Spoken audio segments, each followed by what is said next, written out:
To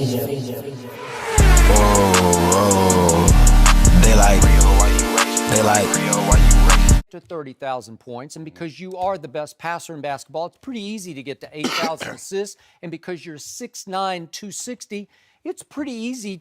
You should get to 8,000 rebounds because you were born to get to 8,000 rebounds. Well, dang, so am I impressed by any of this? No. Skip, just shut your ass up! What's up, y'all? This is Relly, all back with another video. Yes, son, today we have to ask ourselves this question. Who will be traded first between Kevin Love and Andre Drummond? But before we get into the topic at hand, I need y'all to smash that subscribe button. And if you are already subscribed to my channel, share it to somebody who ain't subscribed, because we are still on that grind. And with y'all, I know I can get there. But with all that being said, we have to jump straight into this conversation. And it's kind of crazy because when you think about it, we've been having this debate before the season even started, right? We've been talking about who is going to be traded between Kevin Love and Andre Drummond way before the season started. And we was asking who should it truly be, right? Fast forward, we've made moves like getting JaVale McGee, getting Jared Allen, and Taurean Prince, to where now we have to make a logical decision and say, do we need Andre Drummond? Especially when Andre Drummond is approaching a free agent year where he's not a restricted free agent. He's an unrestricted free agent, which means if he gets an offer he likes, he can be on that team, right? He doesn't have to negotiate with the Cleveland Cavaliers if he does not want to. And this is what kind of makes this a little dangerous for us, because now we have to really truly talk to Andre Drummond and say, hey, man, what are you trying to do? What are you trying to do? Like, yes, you're not entitled to tell us this information, but we would rather get you on a organization you want to go to and try to get some assets for you, because we don't want to lose you for nothing. Like, we got you for nothing, but we're not trying to be in a situation where we just say it was a neutral trade. We're trying to win this trade. You get what I'm saying? We're trying to win this operation, right? And I think we all can agree Andre Drummond is a good player, but he's just not a true fit for the Cleveland Cavaliers in terms of our future, right? And I know a lot of people have a difference in opinion on Andre Drummond because of the things he does, right? And I know a lot of people is going to go straight to the stats. They're going to go straight to the stats and say Andre Drummond does this. He does this, and that. He has a double-double since the beginning of the season. He does this. He's this efficient. But I have to say, hey, hold your brakes, because I say, are you truly watching the games to understand his impact on the court, right? Because stats will tell you one story until you watch him, right? And I feel like when you watch him and you see his impact on the floor and you see the things he does, he's not the building block the Cleveland Cavaliers need on our roster. And I think we need to move on from him, right? And I know a lot of people say, what about Kevin Love? Kevin Love is the same circumstance. He can't stay healthy. He's never on the court. Kevin Love has definitely declined. He has a lot of money on his books. And I say, you're absolutely right. But the problem with all of those things you named is that makes it that much harder to trade Kevin Love. It makes it that much harder to trade Kevin Love, because people is going to say, why do we want a player like that we cannot trust is going to be on the floor when we need him? Puts the Cleveland Cavaliers in a very weird but tough situation, because this makes the trade negotiations that much harder, because we are at risk of getting finessed, right? Because another team, a logical team, a business-like team, let's say a Miami caliber team with Pat Riley, they're going to negotiate and say, hey, man, yes, I understand you're saying he could be a potential all-star, but what I see this season is a player that's not healthy. I see a player that has declined from last season. I see a player that's not giving us Kevin Love-like numbers, right?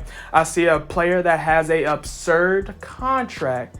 So why would I give you these assets when I feel like he's worth these assets? And then that's where the negotiating really happens. And that's where someone smart, like let's say a Pat Riley, is going to lower that price. He's going to lower that price. That's what you do in business. And this is what's going to happen to the Cleveland Cavaliers and Kobe Altman. And this is where it gets tricky now.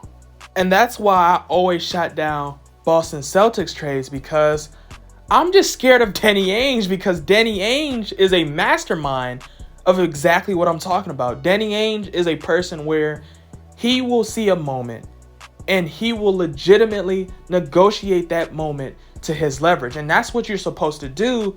But unfortunately, for a lot of general managers that's traded with him, they've been finessed, right? Like the Cleveland Cavaliers, we should know something about that, right? We traded Kyrie Irving, right? We traded Kyrie for a first-round pick, Isaiah Thomas, Dre Crowder, and Ante Zizic, right? Think about those asses we got. A first-rounder, Isaiah Thomas, Jay Crowder, and Ante Zizic. And the only thing we have to show for it is Colin Sexton.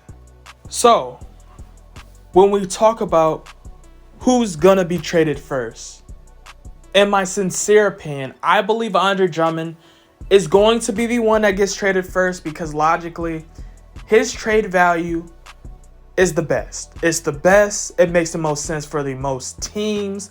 And I feel like you would get the most calls for him because he's more durable. You know what you get out of him. And you know what you're going to get out of him for the long haul for the season. Kevin Love, you don't know what you're getting out of Kevin Love, right? Like, you know he's a good shooter, but you don't know if he's going to stay healthy enough to where when it matters, will he even be on the court to shoot the ball? You get what I'm saying? All you know for sure is that you're going to take a stupid large contract that's going to eat out your salary and is going to make it very, very hard for you to get free agents as well as trade them again if you feel necessary. Also, I have to talk about this too because a lot of people have been sending me this rumor that the Cleveland Cavaliers is going to buy out Andre Drummond so he can go to the Brooklyn Nets.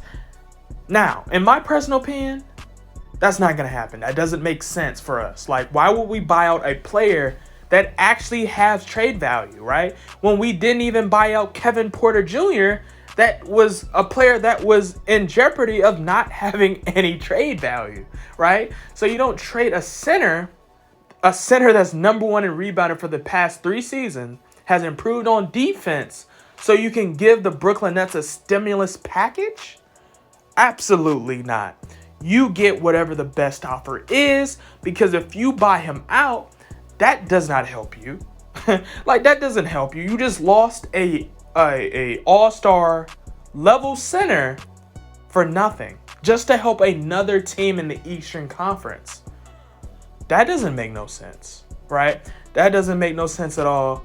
And if that happens, I feel like an investigation should go through, because it's no way in this world that happened off of a logical attempt of saying this makes sense of helping our roster. It's no way. So down in the comments below, let me know who you think should be traded. Should it be Kevin Love? Should it be Andre Drummond? And what package do you think it will take to get either one of these players out of Cleveland? And for more amazing content, make sure to hit that subscribe button so you can be a part of the grind. And with that being said, go. Hey. Motivated all about cash flow, ran it up and ran out of excuses. In the field and we turn into hoopers. For the clip like bonds we shoot. Just like some soldiers we trooping. Step back 3, we hooping. We in your house just like Fortnite.